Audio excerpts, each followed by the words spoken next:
Who would like to welcome Attorney General Garland to the Commerce, Justice, and Science Subcommittee of Appropriations to testify regarding the Department of Justice 2022 budget request.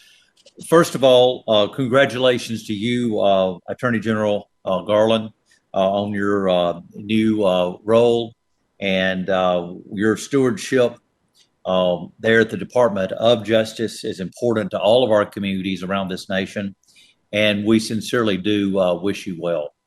While we still don't have your full budget to review, as the chairman mentioned, I have taken note of the administration's budget summary for the Department of Justice and the programmatic increases highlighted therein. These substantial increases, such as the doubling of the budget for the Office of Violence Against Women, hundreds of millions of dollars for new sensitivity training programs and other efforts to improve police-community relationships, and the $100 million to incentivize states to enact new gun control laws, just to name a few, add up very quickly and likely come at expense of some of the more important national priorities. And yet it's important to know or evaluate any trade-offs that are being made, because your budget summary only tells one side of the story.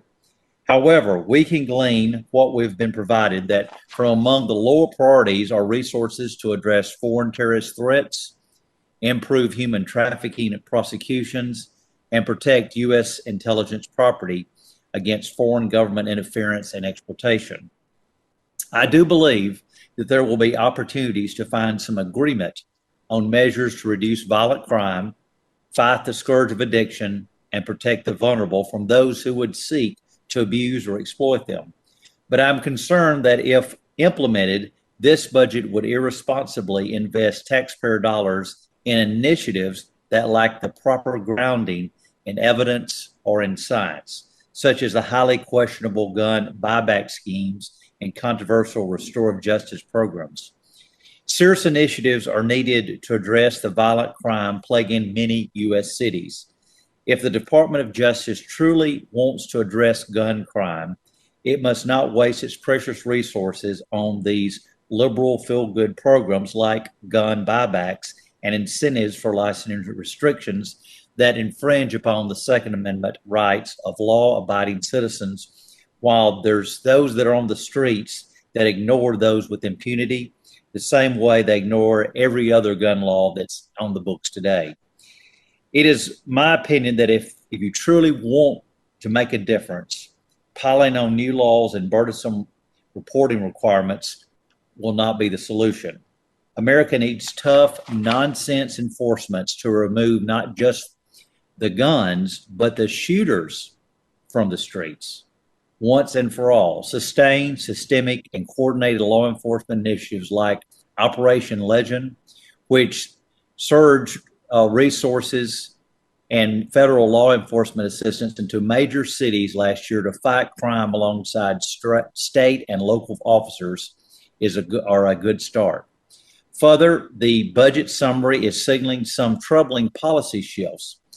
I will have some questions as we move forward in this hearing today about whether these policy priorities comport with the bipartisan bicameral agreement that funded the Department of Justice for the current fiscal year, as new initiatives and undertakings necessarily require resources to implement. Investigating and prosecuting alleged civil rights violations by police officers is a legitimate focus for the Department of Justice. I nevertheless have concerns about the decision to revive the Obama administration's heavy-handed, constitutionally troubling, and questionably effective approach to consent decrees. I'm also interested in hearing your perspective on the humanitarian and the security crisis on our southern border and how it affects the workload of the Department of Justice. Also, I'd like to hear how the Justice Department is working to prevent the proceeds of human smuggling operations from further fueling violent cartels, creating even more dangerous conditions in Mexico and the Northern Triangle countries. I strongly believe that supporting law enforcement and immigration policies that serve to mitigate the crisis on our southern border should be a top priority for this subcommittee. Attorney General Garland, we recognize that you have an incredibly demanding job. No one would minimize that. And I hope your testimony today will reveal well-reasoned approach to the many difficult criminal justice issues that affect our local communities in reflection to your years of service to our community and certainly also as a federal judge. We want to work with you to ensure that the programs you administer are as effective and efficient as possible in supporting the rule of law. And I look forward to working with Chairman Cartwright in support of funding of the many important missions of the Department of Justice as this year's appropriations process moves forward. Again, we do appreciate you being here today virtually to answer our questions, and we look forward to receiving the department's complete budget submission while there's still time to give it our full attention. So again, thank you for your testimony today, and Mr. Chairman, I yield back.